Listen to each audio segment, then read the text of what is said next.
Hello, it's Temi and welcome back to my channel. Joining me today is none other than our Dean of Students, Vijay Pendakur, for a talk about mental health. Yay! So without further ado, let's get started. So, Vijay, would you tell us a bit more about yourself? Sure thing. Thank you, Temi, for inviting me to be part of your video series. My name is Vijay Pendakur. I'm the Dean of Students here at Cornell University.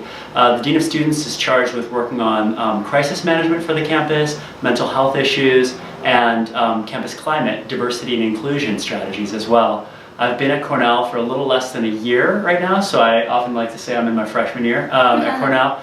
And my family and I are originally Midwesterners. We moved here from Southern California most recently, but my wife and I identify as Chicagoans at heart. So what inspired me to make this video was actually a terrible experience that I had during my first semester of college. I had problems with bullying, which of course doesn't relate to everybody, everybody's different, but it caused me to be very anxious. I have a lot of mental health issues, or enough so that made me feel very bad. But eventually I was able to overcome it. I found a community that was great, and even though this, of course, again, doesn't relate to everybody, it's so helpful to talk about it. So would you please tell us a bit more about your experience in college? Sure. Well, I think about my freshman year of college, and I, unfortunately don't have a ton of happy memories from that time. I'd had a really difficult experience in high school for a host of reasons and was very excited to go away to college as a chance for a new and fresh start. But as a result of some of the experiences I had in high school, I entered college being really unsure of who I was as a person, with very low self-confidence and unfortunately very low self-worth just as a person. And so my freshman year, I found it really difficult to connect with people and make friends because I was constantly in my head, second-guessing myself and not taking social risks. I was unwilling to put myself out there, and so I ended up spending a lot of time alone in my dorm room, and this led to a sense of isolation, naturally, which unfortunately produced a bout with depression. I didn't have any of this language at the time. I was 18 years old, but I was likely, I think back on it, probably depressed for most of my freshman year and even going into my sophomore year. It really took me coming into my own identity and getting a little more confident as a person, doing better academically gave me a little bit more sense of confidence and finding my major. And then I started to slowly connect with a group of friends, not a ton at first, but just 2 or 3 people that I could really call friend.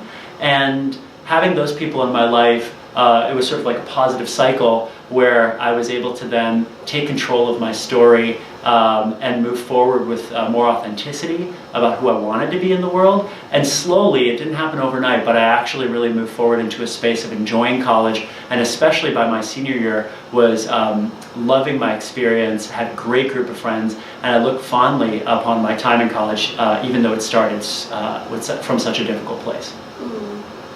So what is a college student to do when they're struggling with their mental health, especially here at Cornell, but also otherwise outside as well? You know, I think I'll say in general first, and then I'll speak specifically about Cornell.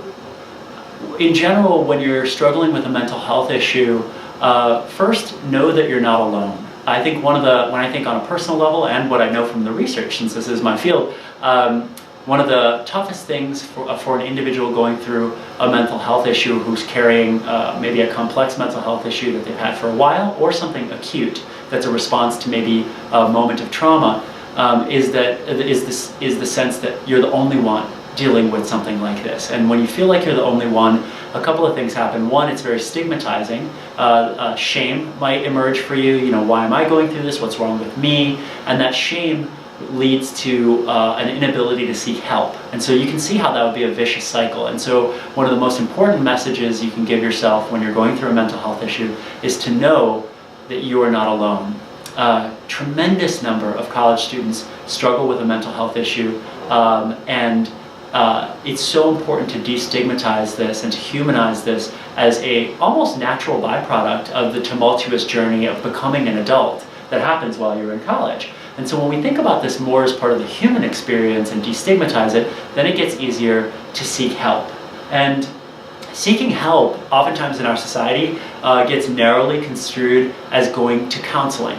And that actually is one tremendous form of seeking help. I've seen a counselor and a therapist in my life, and it's been tremendously redemptive and helpful. But there's other ways of seeking help too. A wellness practice that you institute, whether that's meditation, working out, joining a group of people that that talk about an issue, a support group, could be a way of seeking help. Disclosing what you're struggling with to someone in your life that you trust is actually a way of seeking help, because when you tell someone, hey, I think I'm dealing with something right now, then immediately, if you've ever done something like that, you feel the psychic weight come off your shoulders, right? And especially if you tell someone you trust and they say, I see you and I hear you and let me support you, it can be really helpful in building a plan to move towards putting some of those wellness factors into your life and changing your situation. For students at Cornell, know that help looks like a lot of different things here. We've got a tremendous best-in-class counseling and psychological services unit. Our students call it CAPS, and so I think that's one solid option for you. I think also we run groups, all different kinds of support groups, either through CAPS and not associated with CAPS. We've got a peer-to-peer counseling program called EARS, so in case you don't want to go to CAPS, you could actually see another Cornell student that's been through a year-long training program to help them become a peer counselor and talk to another student. And many of our students that have been through the EARS process find it to be really helpful in what they're struggling with, whether that be anxiety, stress, trauma, loneliness.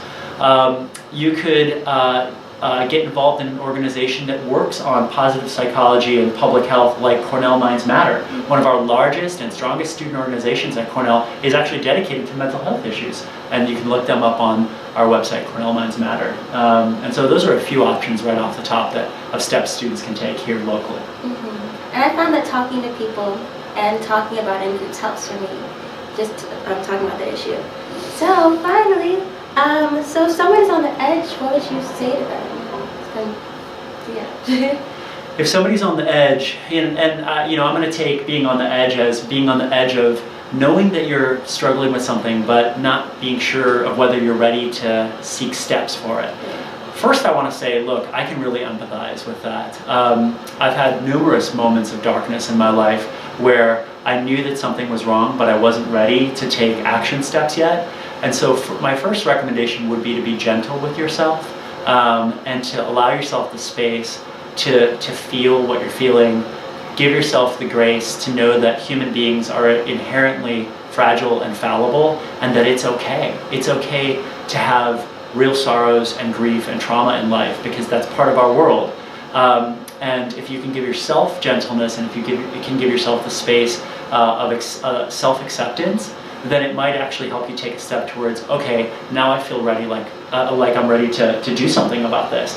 It can be tough when you're really struggling with a mental health issue to take action steps. And so one of the things I've found that's really helped me take action steps in my life is when I can accept myself and give myself the space to know that even my times of great sorrow and pain are part of the human experience, and that it's going to get better, and that this moment of darkness is okay. And then taking action steps seems more approachable, less stigmatized, and more empowering. Yeah. Well, that's all we have for you today. Thank you so much. This was so helpful. Yeah, thank you for inviting me to be part of the series, and I just look forward to working with you more and getting to know your audience better. Yeah, and thank you guys. Thank you so much for watching. I'll see you next time. Goodbye. Bye.